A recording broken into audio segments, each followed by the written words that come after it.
Sweetheart. Wanted. Sweetheart. Wanted. Hello, sir. Sweetheart. Anong pangalan Wanted. mo po? Sweetheart. Ang totoo kong pangalan, Agapito Almini po. Oh, Gapito, sir, Gapito. Oo. Ako naman po si Nieves Baliwag from Alzon.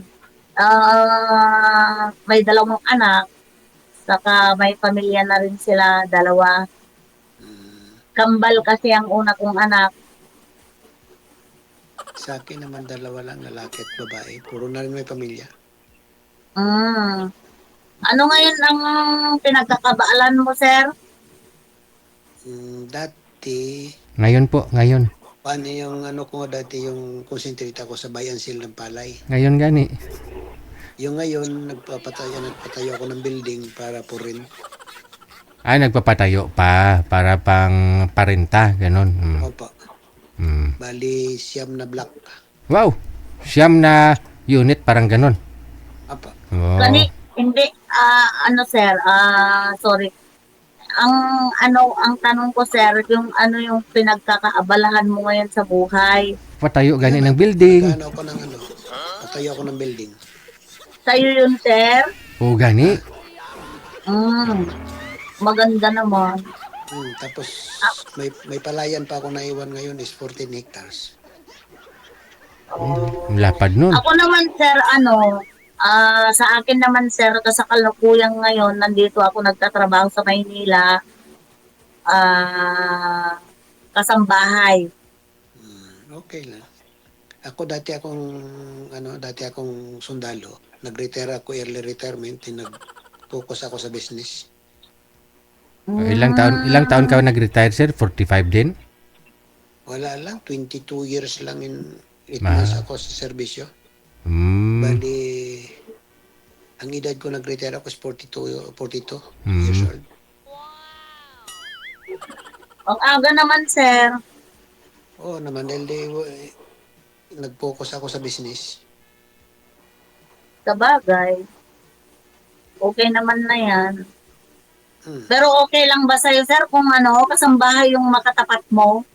Ay wala namang problema yan, basta nagkakaintindihan lang po. Kasi ako, prangka akong babae, hindi ko pinagkakaila yung hanap buhay na meron ako. Kasambahay lang talaga ako. Pero sa aming lugar din, sa aking sinubuang lugar, meron din akong naiwan doon. Pero simple lang. Hmm. Kaya lang, mas pinili ko yung magtrabaho kaysa paaruga ko sa mga anak ko kasi may pamilya-pamilya naman na sila. Mahirap din lang naman ako, kaso lang nagsumikap lang. Oo, talaga naman, ganun lang naman talagang buhay kapag ang tao, sir, determinado na magsumikap sa buhay, di ba? So ngayon, yung bloke ko, dalawa na lang ang hindi nag-open. Lakas-lakasan mo daw, sir, yung busis mo, sir. Sabi ng mga viewers natin. Yung iba po kasi natin mga viewers, listeners, mga bungol. Yung yung siyam na block, bali yung pito may laman na. Bali dalawa na lang hindi nag-open. Ay, swerte naman yung mahanap mo na kapartner mo, sir, kasi meron ng umpisa. Oh, kahit wala naman yan, may pensyon naman ako eh.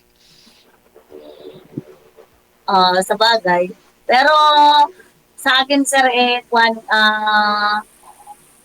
tanong ko lang, o kaya sa ating dalawa, kaya ako sumali dito kay DJ, talagang naghahanap din ako ng kapareho na mas ahead sa pagmamahal ng asawa ko ng Mao.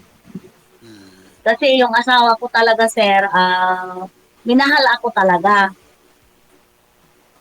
Kaya sana, sabi ko kay DJ, maka-join din ako sa programa niya at mayroon akong makausap na kahit naman ganito lang at kausap sa pagkatapos ng ganito, kausap ko na siya sa private at hanggang sa di natin alam kung saan tayo makarating, ganun lang naman. Pero As usual talaga, sir, prangka talaga ako. Gusto ko sa isang lalaki yung tapat, hindi palagopog, Ay, hindi ako umiinom. hindi talaga pahangin lang sa isang babae eh. O, sa akin, wala akong bisyo. Di ako umiinom at saka naninigarilyo. By the way, sir, biyudo na po kayo, sir? Sir. Ilang years na 3 po? years. 3 years na po. 3 years. Ba't po pala namatay si misis mo? Nung namatay yung misis ko nung 2003. Bakit po? Cancer. Cancer din. Pareho po kayo ni ma'am. Cancer din kinamatay ng asawa. Oo, sir, cancer din ng DJ. Cancer po saan po yung sa'yo, sir? ko, Yung asawa mo? sarcoma. Ako DJ, pancreas. Misis ko, sarcoma. Pinopera ko pa siya, pinapalitan ko yung buto niya, bones niya sa tuhod. Sa tuhod, sir? No, sa tuhod, tapos umakyat sa lungs. Itong boss ko, sir, ganyan din, pero hindi ko alam kung cancer na ba o hindi. Nag-chemo siya ng 18 times. Talagang ganun ang buhay, sir. Lahat naman tayo pupunta dyan, di ba? Una-unahan lang. Pero pinagamot ko naman siya at lahat ng pwedeng gawin, ginawa ko naman. Ganon din ako, sir. Pinagamot ko din. Ginawa ko din lahat. Yung kasabihan na, kahit bibilhin mo pala, kung pwede bilhin mo ang buhay, pero hanggang doon na lang talaga sila. Pinatanggal ko pa yung bones niya sa tuhod, pinapalitan ko ng implant.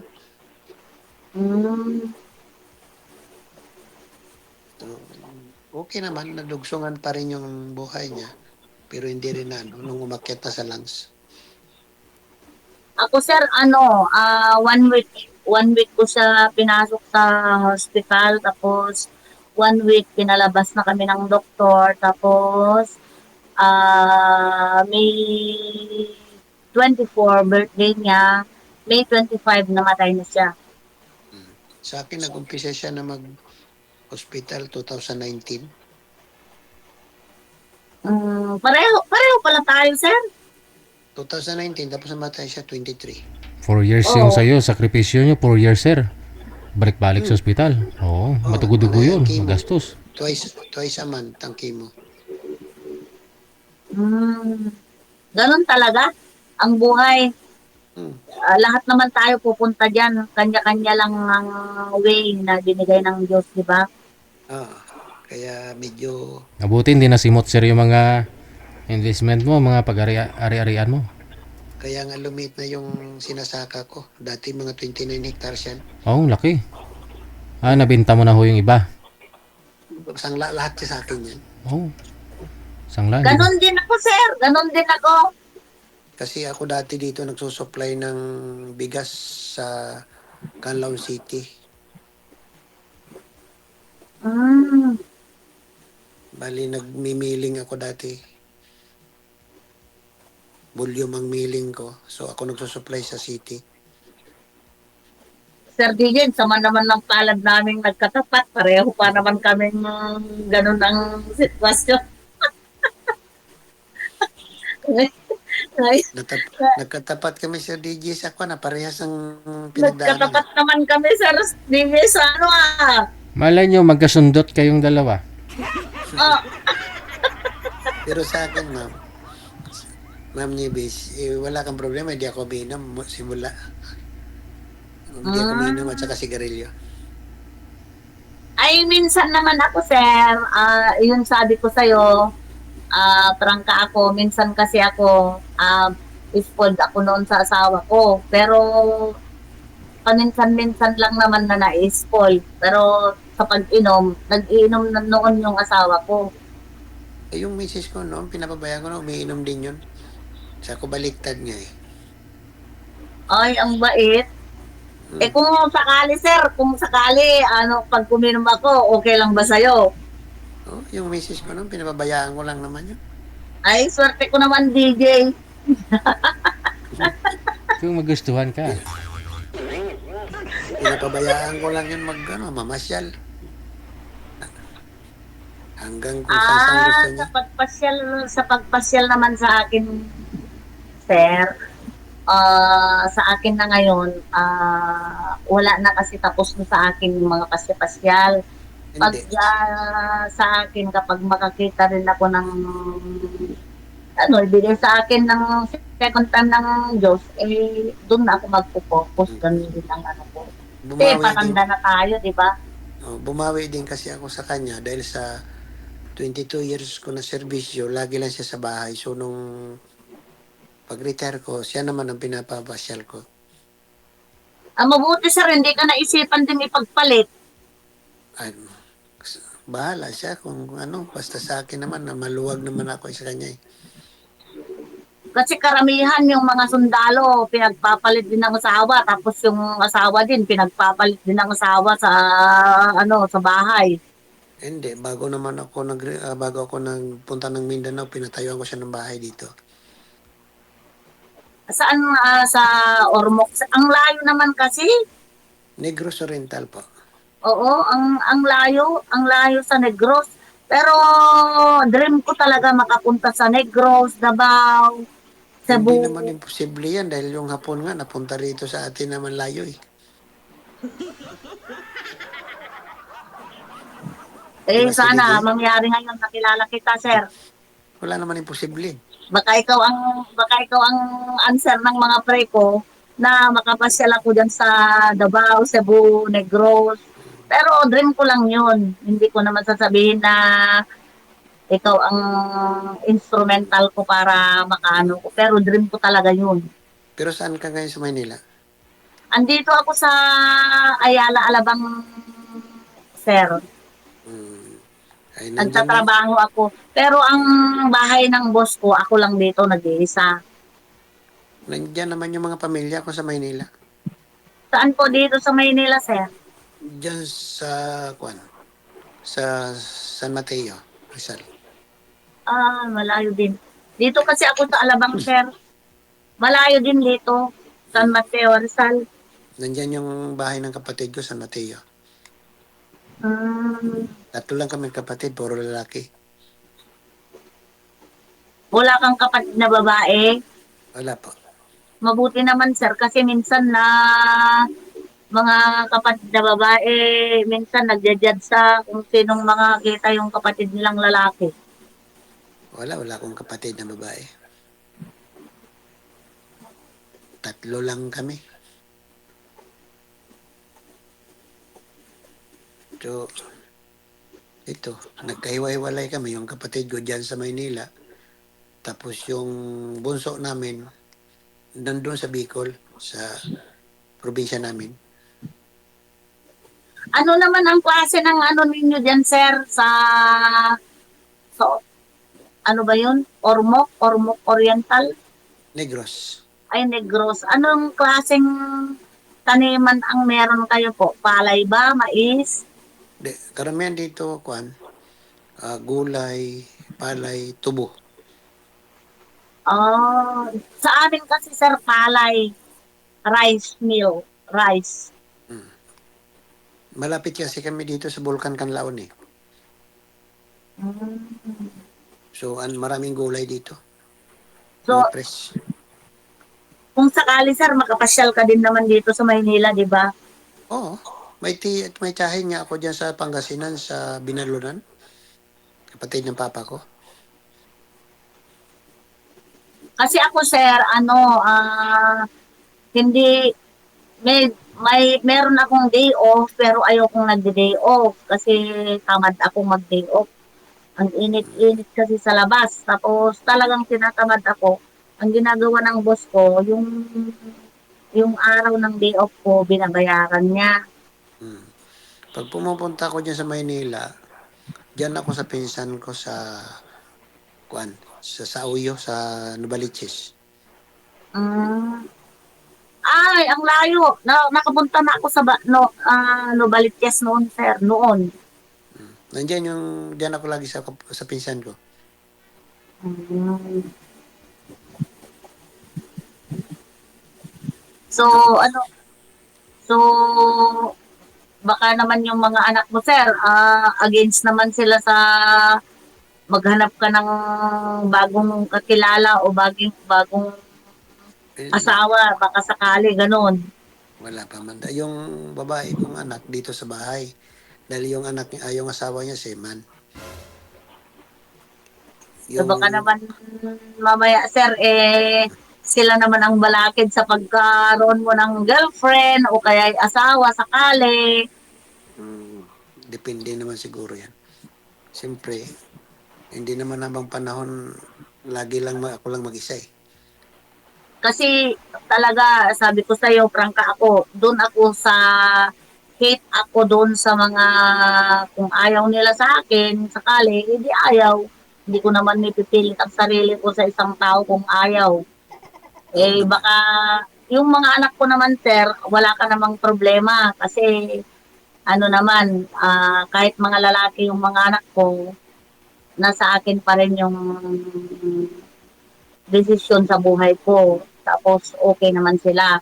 Pero kung sakali makahanap ako at sa side mo naman ang magka-problema, mas maaga pa na malaman ko ganun. Kasi ayoko yung para akong namamalimos ng pagmamahal na wala naman patunguhan. Ganun ang Mm. ayaw ko talaga yun. Yun ang talagang ayaw ko. Yung ano ko kasi, anak ko, yung bali may ano na may mga pamilya naman eh. Yung lalaki ko, binigyan ko ng bahay doon, yung una kong bahay. Tapos, pinagpaaral ko pa yung asawa niya. Ako pa nagpaaral. Hmm, kasi alam mo sir, sa akin, kapag magmahal ako, kahit isang brick lang ang meron sa isang lalaki, pag mahal ko, mamahalin ko yan. Hindi ako tumitingin sa mga material na bagay. Kaya Oo nga tayo naman. binigyan ng Diyos ng kamay, paa, para magamit natin sa buhay. Pero minsan kasi talagang hindi mo maiwasan yung mga anak natin ngayon, lalo na matatanda na tayo. May pagtingin, yung tingin nila sa isang babae, minsan habol Hindi na, nila yung pera ng ama nila, ganun. Ay, hindi. Ayoko yun yung talagang ganun ang replan na ayoko sa isang lalaki. hindi naman po basehan yung ano, yung pera eh. 'Di ba? Minsan nga, sir, ganun naman yung mga, lalo na yung mga anak. Siyempre, ikaw, meron meron ka ng umpisa sa buhay. Siyempre, malayo natin kung mangyari yung ganun na hinala ko. Kasi mas maganda na ngayon sa live na ganito para malaman ng lahat all over the world na nakakatingin sa atin. Ayoko yung ganun red plan sa anak para sa mga ina at saka mga ama nila na porque nakakita na yung ina o ama ang mamahalin ulit, baka yun tingin nila sa isa't sa isa sa atin, ganun talaga. Ayoko talaga yung sir. Gusto ko sa isang lalaki yung ipaglaban ako sa pagmamahal na gusto kong Mm. makamtan. Ganun din ako sa mga anak ko. Kasi yung mga anak ko kasi buong respeto. Kahit may asawa na sila, kung ano yung sabihin ko, nandun pa rin yung respeto bilang ina nila sa akin. Sa akin naman, walang Kaya, problema yung mga anak ko. kaya ako sinasabi ito sa iyo, sir, para malay natin. Kung talaga tayo palang pinagtadhana ng Diyos, mamaya, tayo pala pinagtadhana, marami naman lang against sa atin dalawa, di wala rin silbi, di ba? Oo, oo naman. Kaya unahan ko na lang kasi ngayon live tayong dalawa para marinig kung sino naman ang makarinig. Pero wala ka ba talagang girlfriend dyan, sir? Wala. Wala Busy ako kang lagi. nililigawan dyan? Hmm. Imposible naman. Ano naman po ba hanap mo sa isang babae, sir? Anong klaseng babae? Katangian? Paugali? Yun. Wala naman. Gusto ko lang mabait. Mapagmahal, yun lang. Ilang years kayo na nagsama ng asawa mo, sir? Matagal-tagal din. Mahigit 30 years. Pareho talaga tayo. Ako din hanggang namatay ang asawa ko. May 30 years. Kaya doon mo na lang ma-base kung gaano katagal ang pagsasama ng isang, ngayon hindi mo alam, di ba sir, karamihan ngayon, mag-asawa, bukas ang grande ang kasal, ah, sa next month, huwalay na. Hmm. Saka, Oh, yung misis ko dito lang sa bahay naman dahil pinakremate ko tapos dito ko lang sa bahay nilagay. hindi naman sa lahat, pero talagang nangyayari na ngayon sa panahon na to. Pero noong tayo, yung panahon natin, alam natin na iningatan ang relasyon ng estado ng mag-asawa. Kaya sa ulitin-ulit, sana ganun din. Saka walang naging problema ang misis ko sa akin mula noon. O sana naman sir, sana ako nang swerteng babae, Charis, Kasi nung PJ. pag-retire ko, DJ, binigay ko lahat sa kanya. Ang na siya naman ang makapagpasyal eh. Jokes ko lang sir baka mamaya sabihin mo, ano naman itong babaeng nasa nahanap ko. Pero talaga, kung ano tong kausap ko dito sa live, ganito rin ako sa personal. Maluwag ako nga klaseng asawa. Gusto ko Mm. yung sa bahay siya noon, nung pag-retire ko siya naman ang makapagpasyal. Pero sir, meron lang akong tanong na ito tanong ko talaga sa buong buhay ko. Pero sa bagay, itong tanong na to, nasagot na sa aking buhay sa sa side ng asawa ko. Ano naman ang gusto mong mangyari kung sakaling makahanap ka ng second time around na asawa mo? Anong gusto mong gawin sa kanya? Eh, ganun pa rin sa dati kong asawa. Kung ano,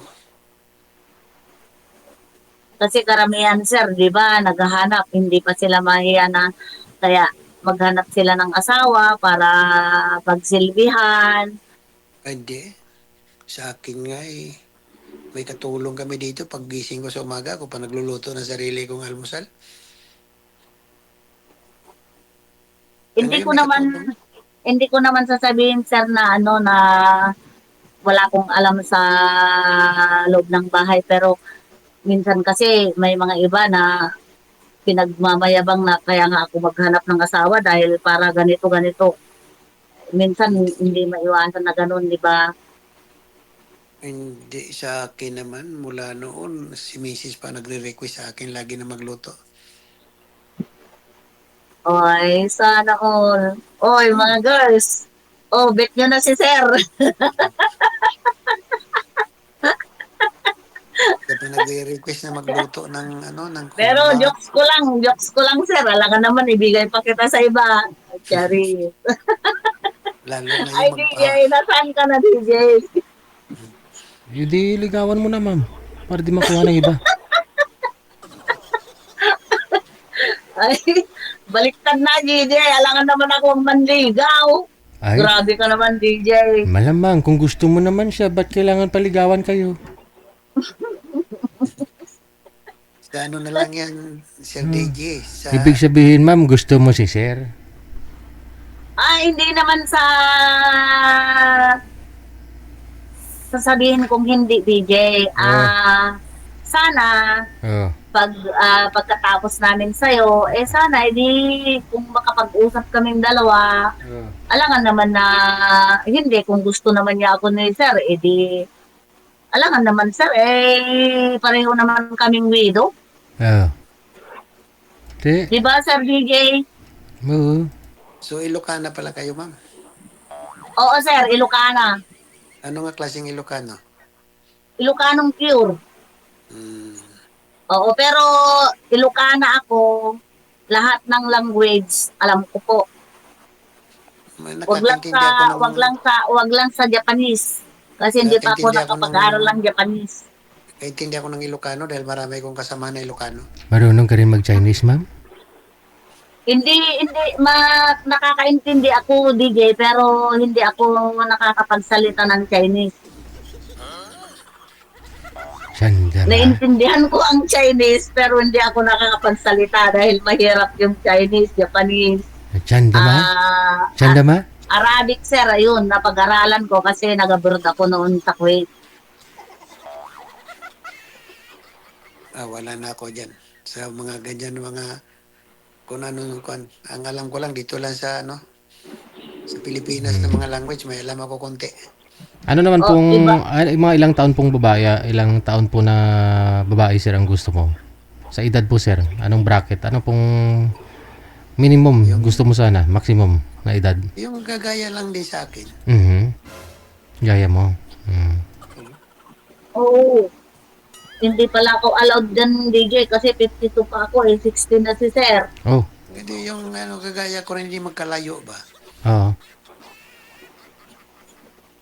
Mahirap naman yung mas matanda pa sa akin, di wala na. Mas maganda yung mas bababa sa akin ng edad. Kasi 52 ako, DJ, di 16 ni sir. Kasing edad, 8 years lang hanap ni sir. Yung mga anak niyo po sir, ano pong trabaho ngayon?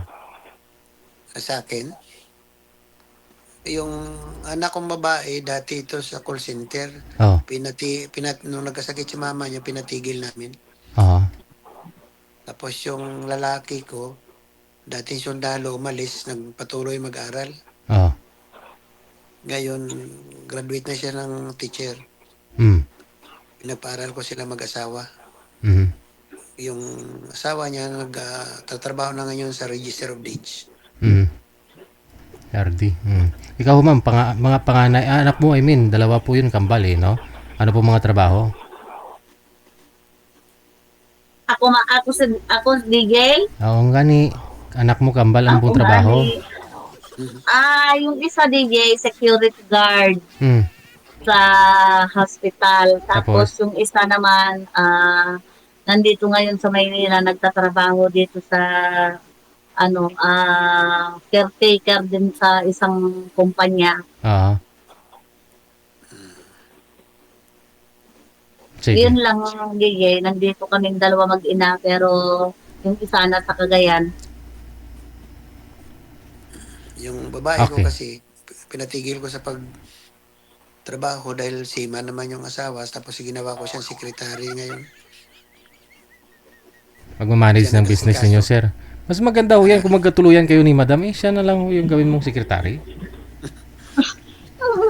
Oo, kasi gusto ni madam pumunta dyan sa Mindanao. So good luck po ha. Connected na po kayo dito. Tuloy-tuloy lang ang usapan. Maraming salamat. Okay, Sir DJ. Bye.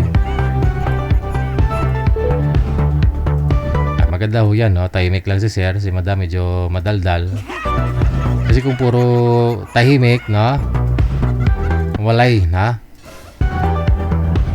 Good luck po sa inyong dalawa. Kasinugot buruyo ta. Namit